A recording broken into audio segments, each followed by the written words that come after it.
Hey, welcome to Sports and Politics with T. I'm your host, Tanya.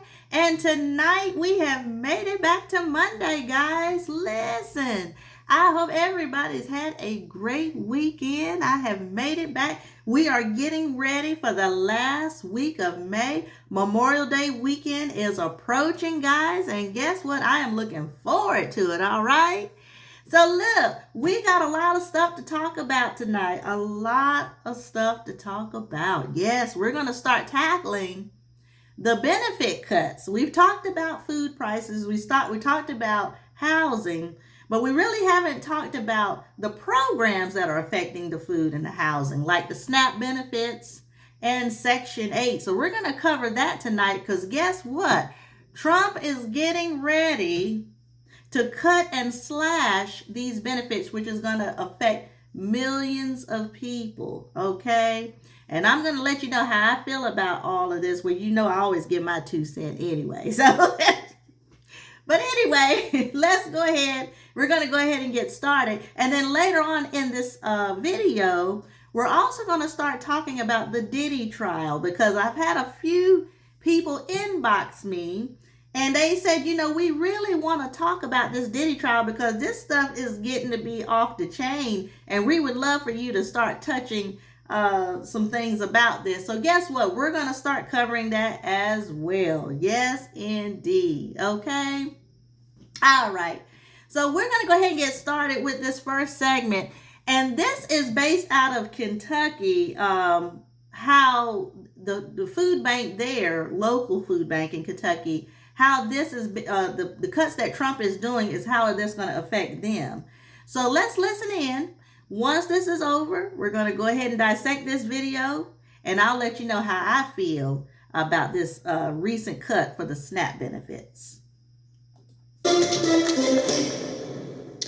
A major local food bank says food insecurity is on the rise. Meantime, new tax legislation could cut federal spending on the SNAP benefits program, also known as food stamps. Hello, everybody, and thanks for joining us. I'm Doug Proffitt. And I'm Connie Leonard. According to a new report, the number of people who don't know where their next meal is coming from rose nearly 50%. Our Ian Hardwick met a man who relies on those benefits and the organizations that support him.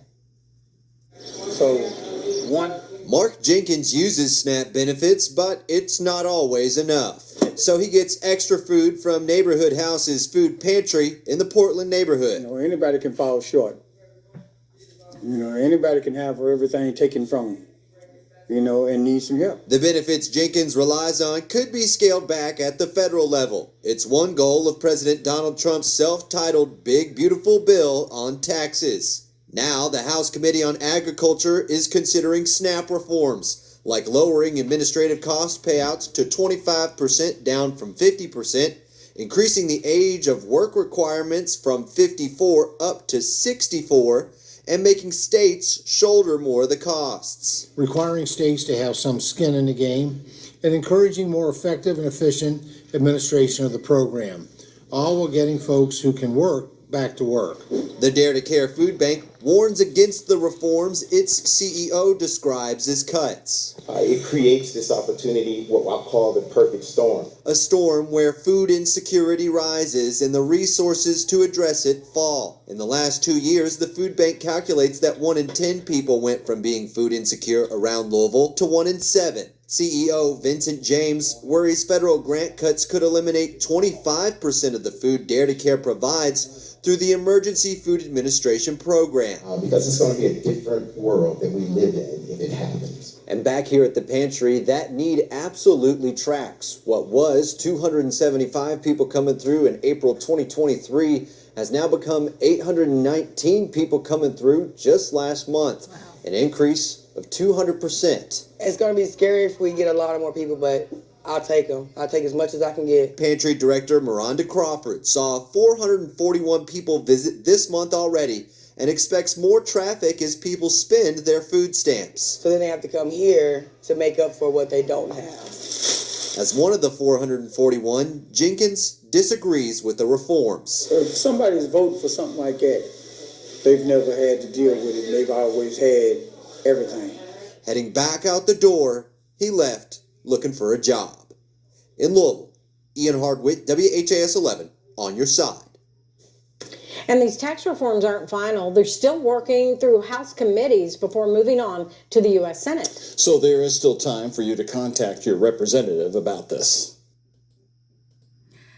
All right, so you can see how this is going to be affecting a lot of people already. You know, the traffic is increasing in these food banks. People can't afford the food, and so now they're going to the food banks, but now some of the funding for the food banks are getting cut too. So it's bad. I mean, this is really, really bad. And see, this is my thing with the food stamp situation. Now, in everything that you have, you're always going to have people that abuse the system. You're always going to have people that really don't need it, and it messes it up for people who really, really do need it, you know. So I understand that there's abuse in the system. I understand that there's people that can really go to work and they just refuse to work, you know. So I get it. And you know what? To a degree, I just think that if you're able and you're doing all you can, then that's one thing, right? But if you're able and you're not even trying to better yourself, then in a sense that's not good, because it's like that's a crutch, you know what I'm saying? Like, I think that that's something that you should only get if you really just don't have no choice, you know, and leave it for the people who really, really need it. So, you know, this is sad. You know, you see this guy, he was in there shopping, he was trying to get his normal stuff, and he even sees a decline in the food selection. He sees that there's more people going in there getting food. So he's not, what they say, 2 years ago, it was only like 200 and some people. Now it's up to like 700-800 people in 2 years. So that amount of traffic flow going in those food banks are increasing. And number one, the price of food is still high. So we'll just have to keep looking at this because I feel like this is going to be a major, major problem. But anyway, we're going to move on to the next segment.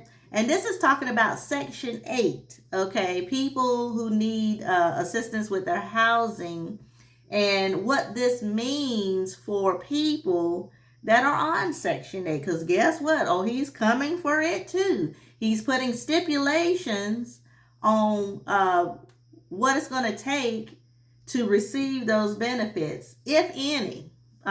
You know, so we're going to go ahead and get started with this. And then after this one is over, we'll break this video down and let you know how I feel about the Section 8 housing that's getting ready to be cut as well. So listen, if you said that Trump was coming after housing, he's going to target Section 8, he was right. He's doing it right now. Apparently, word on the street is Trump will be coming after Section 8. Now listen, y'all going to learn about it as I learned about it. This is breaking news. I'm reporting this right now. I got right to it. Family, you already know what to do. And if you're brand new too, thumbs up this video so YouTube can push out this content. Smash subscribe to join the tribe. And ring the post notification bell as well. All right, let's get into this one. Man, that's a lot of different families. It's a whole lot of different families. I'm ready to see what's going to happen myself. Okay, so did y'all hear that Trump is planning on slashing housing programs and cutting funding for housing programs and just cutting Section 8 altogether? Okay, so I'm going to give you the rundown. I have it in my notes because it's a lot. Okay, so it says Trump's 2026 budget plan would cut section housing by 43%, affecting 2.3 million households. He's giving control to the states through block grants, which I don't understand how that will work. Yeah. Okay, so he's giving control to the states. And then also lastly, it says, so you know how when you get on Section 8, you can be on there for however long? Well, he is capping that at 2 years for able-bodied people. What that means is if you are able to work, right, there's nothing wrong with you physically to where like you don't have any issues at all, you can only be on Section 8 for 2 years. After your 2 years, you have to do what everybody else does, okay? And then lastly, the most important thing that people were concerned about was homelessness.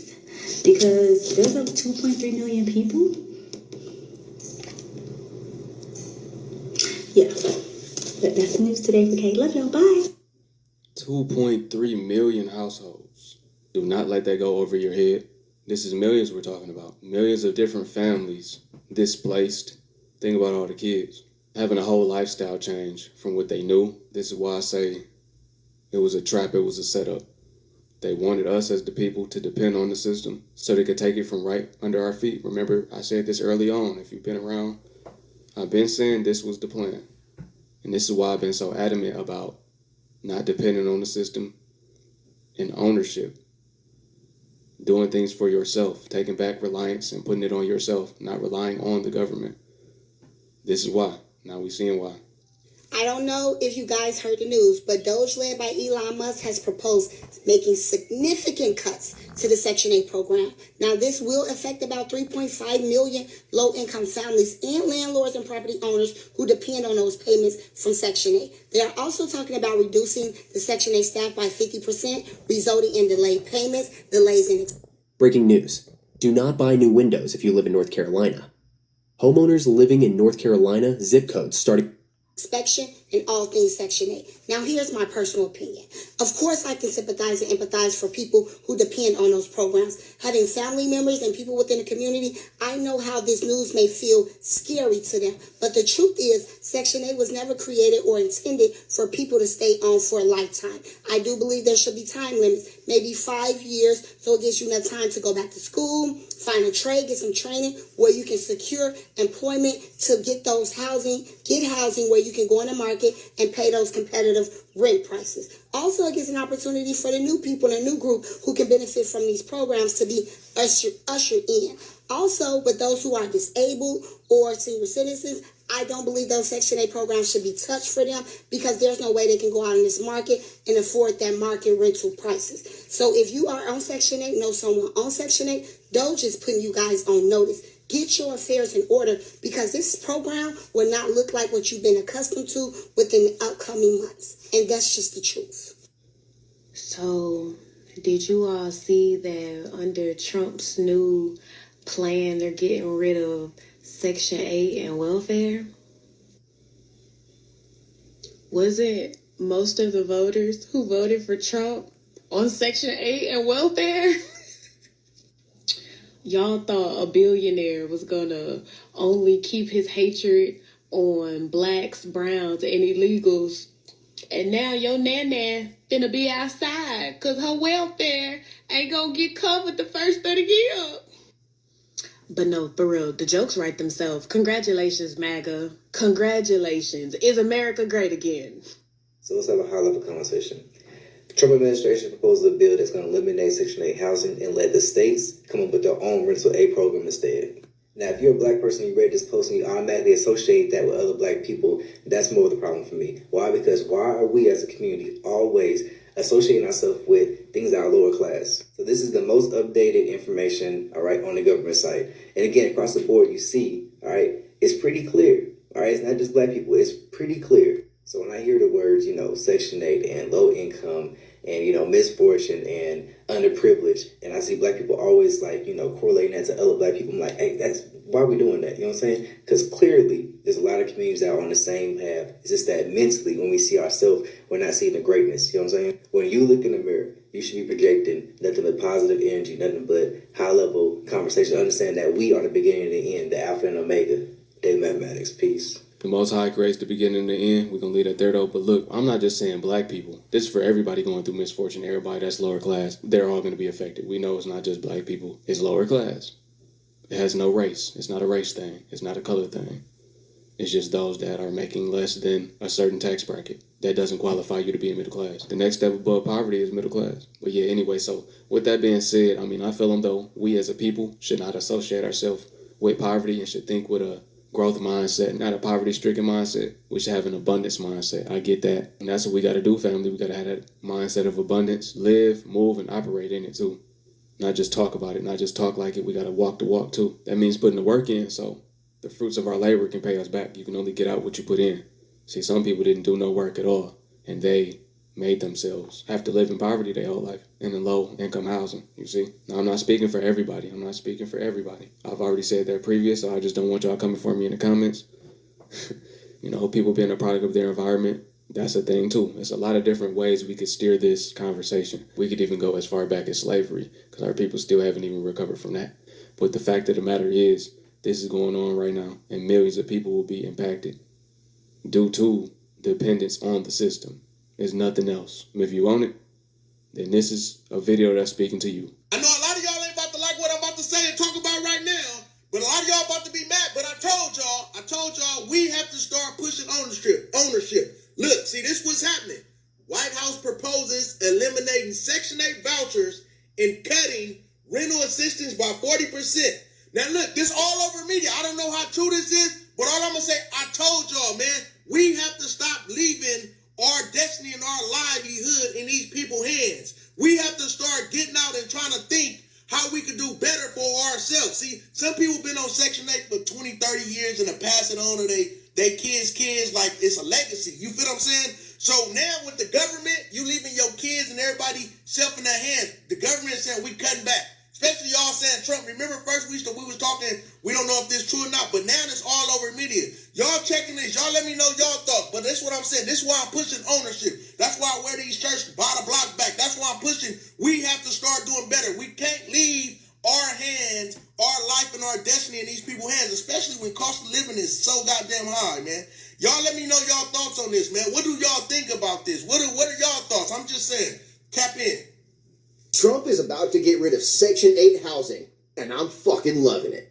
In an absolutely stellar move, the Trump administration has proposed saving more than $26 billion by eliminating the Department of Housing and Urban Development's rental assistance program, including Section 8 vouchers, and replacing it with a plan to allow states to design their own rental assistance programs based on their unique needs and preferences. But we all know what this really means. It means all the lazy-ass people that are sucking off of the teat of the American taxpayer are gonna have to get off their butts and go get a fucking job. Ain't that fun? The plan also includes a 2-year cap on rental. Welcome everyone, this is Lisa, and I'm going to be taking you on a virtual tour of an almost complete assistance for able-bodied adults. So, like I said, if you have the ability to get up and work, that's exactly what you're going to be doing. No more free rides from the American government. Sorry. The time has come to get this country back in line. Okay, let me just stop right there, because I wanted to say a few things before we go on to the next segment. So again, it's really the same concept with the SNAP benefits. It's the same thing with Section 8. You're always going to have people that abuse the system. There's people that really can go to work and refuse to go to work, and it makes it bad for the people who really, really need the assistance. And so my thing is, the people that really can't work, what about those people? What about the people that are on disability, or people that they have a illness where they just can't go to work? Those people are going to get lumped in with the people that are lazy, that don't want to go to work, and so everybody's going to be affected. Now, what that lady that was just previous was saying about how the MAGA was the main ones that voted for Trump, and she's right, because listen, people don't realize that Section 8 and food stamps, the biggest recipients of those two benefits are white people. It's not black people, it's white people. And so when she said MAGA, she's right. There's a lot of black people on it, but because majority of the country is white, then there's a bigger percentage of white people that are on those benefits. So it's going to affect everyone. And I think that's where they're not looking at it like that. I am now, and let me say something about what that other guy was saying as far as ownership. It is important for, especially, I'm talking to the black community right now, really everyone, but especially the black community. We do have to get in that mindset to be owners.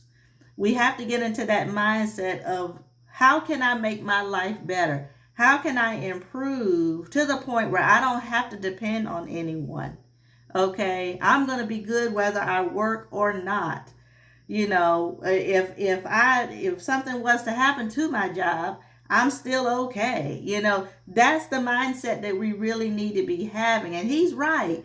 Home ownership, cars, anything that you have that's an asset, you want to make sure that you're the one that's in control of your housing and where you're driving. All of that, you have to have ownership in that stuff. When you're renting, you have no ownership. And you're really at the mercy of the landlord and whoever is the developer and the people that own that property. So guess what? That's what happened with COVID. They raised the rent, they jacked the rent, and it messed up a whole lot of people. Same thing with this Section 8. He's getting ready to take away that assistance. So where now you were paying, let's say, $300, $400, $500 a month. If it's 40%, then you'll be paying probably about like everybody else, 12, 13, 14, maybe 16, depending on where you're living. So, I do understand that the people that need to work, they do need to work because, and the lady was saying, there's people that's been on it for 20 some years. Now, I will say it wasn't designed for you to just be on there for years and decades, and again, if there's no push to improve your life, to want to do better, to make as much as you can, to be the best you can be, then I do think that there should be some type of limitation. Now, I'm not saying that everybody should be grouped in the same bucket because, like I said, the people that's getting disability, they can't work. Okay? The doctors have stated you're not allowed to work, whether it's a mental thing or a physical thing. They're not able to go to work. So guess what? Now we're going to have another issue. Housing, the homeless rate is going to start going through the roof. Okay, so now food prices is up. You're getting benefits slash. Now you're going to have homelessness going up again. So it's good to a degree because you got to have some type of standard, but at the same time, I just don't like the fact that they're grouping everybody in the same bucket because everybody is not able-bodied, and that's the point. So it's crazy. I mean, the administration said that they were going to do it, and this was a part of Project 2025. So they can't be surprised, So it's crazy, but we're gonna keep going, and then we'll break down the p.Diddy case in just a few minutes. Investment going why the rent was low. Because, some people was abusing the system, been living on it for 10, 15 years. Rent was only like $8, and they got comfortable and didn't try to get ahead. And then you got other people that they may be disabled or they really can't get out there and work. You see? Listen, if you are on public housing, Section 8, or any of them kind of assistance, I just want y'all to know before it happens. Just want to tell you guys, Trump plans to dismantle the Section 8 housing. So there will be no more of that. There will be no more Section 8. We're going to have to get out here and work and save your money. But yeah, he's taking away Section 8. There's not going to be no more Section 8 to come in 2026. He planned to take it off the map. No more Section 8. I at least hopes. My hopes for you guys is that he probably at least lowers the fucking rent. At least lower the rent in America. President Trump's latest budget plan proposes a staggering $26 billion cut to the Department of Housing and Urban Development. This includes slashing the Section 8 program, which currently supports over 2 million low-income households. Eliminating Section 8 doesn't just affect housing, it's going to set off a chain reaction. You're going to have rising homelessness, overburdened emergency service, and a strained economy. HUD faces $43.6 budget cut. It's going to be the largest in its history. It isn't just trimming the fat, it's cutting into the bone of essential services. As affordable housing disappears, the gap between the wealthy and the poor widens. The plan shifts responsibility to many states, many already underfunded, and imposes a 2-year cap on rental assistance for able-bodied adults. What happened after those 2 years? Follow the money, evict the poor, inflate the market, and sell the American dream to the highest. This is the pink. Yeah, she's right. I mean, that's basically in a nutshell. They're making the rich richer and the poor gets poorer. That gap gets like this, more and more and more. We're at a certain point, there's not even going to be a middle class. It's just going to be lower and upper. That's it. So, but anyway, y'all, we're going to keep looking at this thing. It's supposed to start in 2026 is what they're proposing. There are a lot of lawmakers that are fighting against it, so we'll keep a look on that. But this is real. This is really, really real. All right. But anyway, we're going to get on with the last topic, guys. We're going to talk about this P.Diddy case because people say, Tanya, you need to bring up P.Diddy. He's been doing way too much.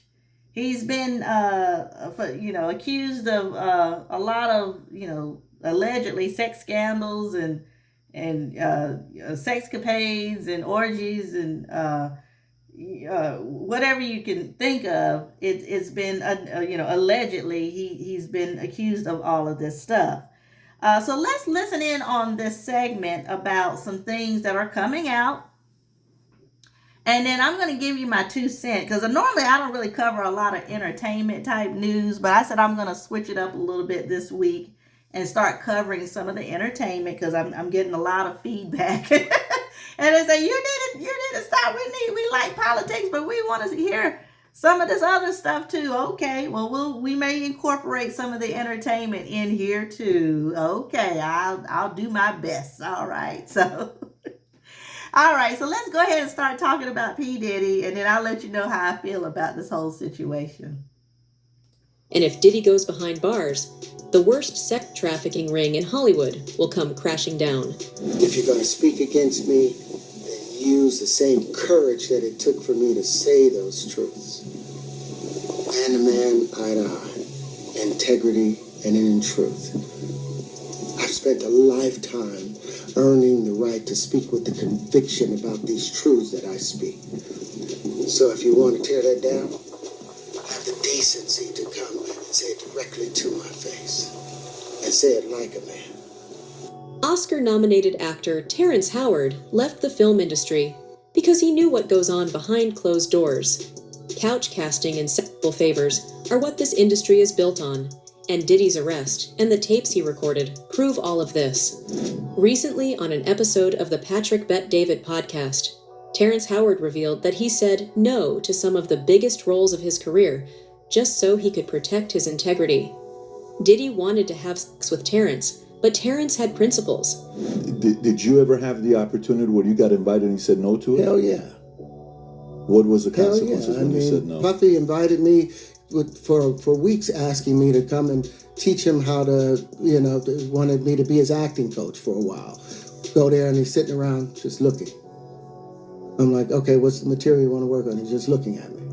Then next thing you know, okay, hey, will you help me? I want to hear your music. So I come over there and I play the music. And he's sitting there just looking at me, like waiting. Okay. So then my assistant was like, he wants to hang out with you next week. And I was like, for what? He's like, I think he's trying to fuck you. That's what my assistant said. And I was like, oh, okay. Now I get it. So now no more. Wait a minute. Dang. It went straight to the course. Well, at least he went on and told him, it is what it is. But God, it looked like he should have picked up on that himself. He's just staring at you and just staring at you and staring at you, and you ain't talking about no business. Like, all right, I'm sorry. Communication. Now you know to be hands off with somebody. A number of producers come in to make the approach, and you threaten to punch them in the mouth, or threaten to knock their head off for talking to you or looking at you like you're a woman. When you approach a real man about his masculinity, you're going to get a real reaction back. It's a difference when a guy walks in a room and when a man walks into a room. And a man don't take the same things that a guy will accept. So always be the man in the room. And that's always been my whole thing. And I've lost businesses because I don't bend over in that way. I don't compromise. I don't play gay roles. I don't kiss a man. I don't do that shit. Because the man card means everything. Terrence revealed that the people who say yes to these deals and give up their integrity. Wait a minute, they went from that to him looking. You see why you can't even believe half the stuff people are saying. Now he just said he don't do this and he don't, and now he looking like Miss Thelma.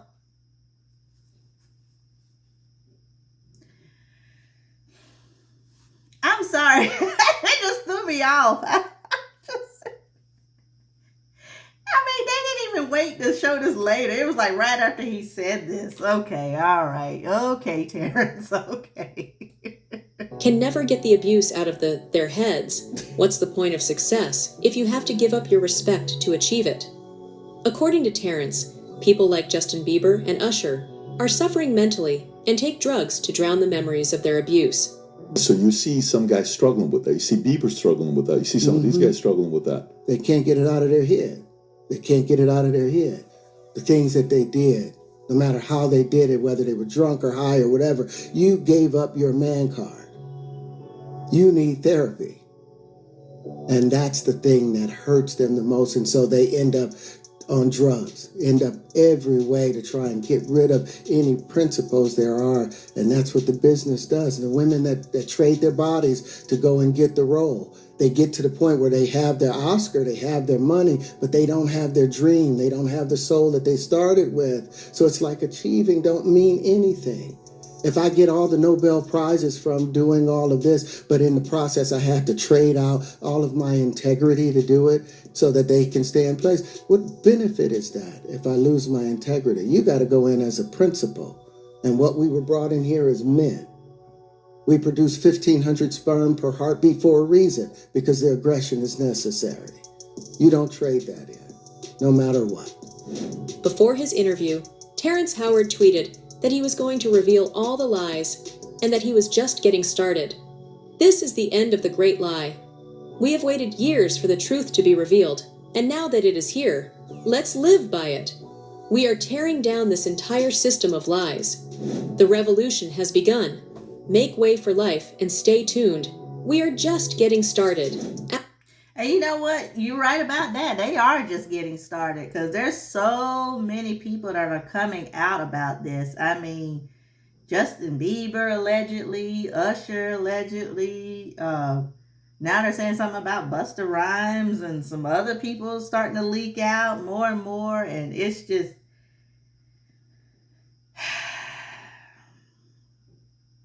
And they say this has been going on for years, decades. You know, I mean, some stuff we do see on footage, we see video, but there's a lot of speculation right now. So, you know, we got to wait till all this evidence start coming out because it's going to get really messy. I can see that already, but let's keep going.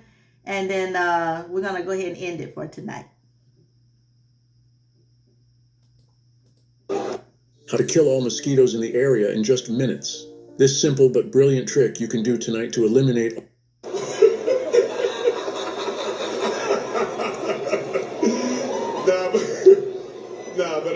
I haven't said that publicly. I just did. Y'all the first time. I usually don't respond to dumb stuff because it's like people. It's so many things people say, so much stuff, but you know that one it was your memes was doing too much. Y'all was having me mad. Unlike these criminals, 50 doesn't have anything to hide. Terrence Howard said the exact same thing. The only reason 50 Cent and Terrence Howard's are able to publicly expose the people connected to Diddy is because they themselves never participated in these parties. They've got nothing to hide. And you don't throw out allegations, but like you kind of poke fun at them. You just ask questions. You're not worried that it comes back your way. Like people dig up your past and try to pull stuff up. I don't got that shit in my past. Everybody got a little bit. I took a pill. But it was for me to perform better. For her to remember, buddy. I didn't fucking give her a drink so she forget what the fuck happened. What the fuck is going on here, bro? Yes, I took the drink. I gave me the fucking drug to perform. So she can remember and possibly love me for that. Did it work? Did it work? What the fuck? Yo, bro, look, I'm doing pretty good. I'm pretty good. You know what I mean? Like, but I'm just saying, this is the opposite of normal shit that we're talking about, bro. That is why. Well, I don't know why it's so hard for people So just for to people to feel like shit is you weird. would have something or you would have reserved energy because you feel like you was doing it too, then this is people that are looking on separation between their hardships or their the things that they got going on that would be issues and what a celebrity's issues would be. Wait, what is that? They think all celebrities are doing the same thing. Yeah. Right, and when you see, if I wasn't saying anything, guess what? You could safely say that a person on the outskirts that is not involved in hip-hop culture could think that everybody in hip-hop culture is with that shit. And he's right. You know, we do have a tendency to group everybody in the same bucket. And just because the person was there, it still doesn't mean that they were involved all the way with all the activities that were going on. So I do understand where he's coming from, because you could have been invited. You could have just went there, even though you know what goes on there and you decided to go there anyway. But still, you know, it still doesn't mean that you're guilty just because that person was there, you know. So we're going to keep looking at this. We're going to cover a little bit more of this on Thursday night. In fact, we're probably going to do a full show about this because there's so much that's coming out. Now they're saying T.D. Jakes have stepped down, and some more people are getting ready to testify against Diddy. So we are going to cover more of this on Thursday night. And yes, I will be back on Thursday. I know I missed last Thursday and Saturday. I had a lot of things to do and some unexpected things to take place. But we got all that covered. I am back this week, and I apologize, but I will definitely bring back that coverage Thursday and get back into the sports on Friday. Okay, guys? All right, well, I hope everybody's had a great night. I hope y'all enjoyed the content. If you enjoyed the content, please hit like, share, and subscribe. And also, if you can, please hit the notification bell. That'll let you know every time I go onto YouTube. You won't miss any episodes, okay? But I will be back on Thursday. We're going to cover a little bit more about this Diddy trial and some more issues that are taking place as well. Okay, so if everything is good, I will see everybody on Thursday at 8 p.m. And I hope everybody enjoy the rest of your night. Take care. See you on Thursday. Bye-bye.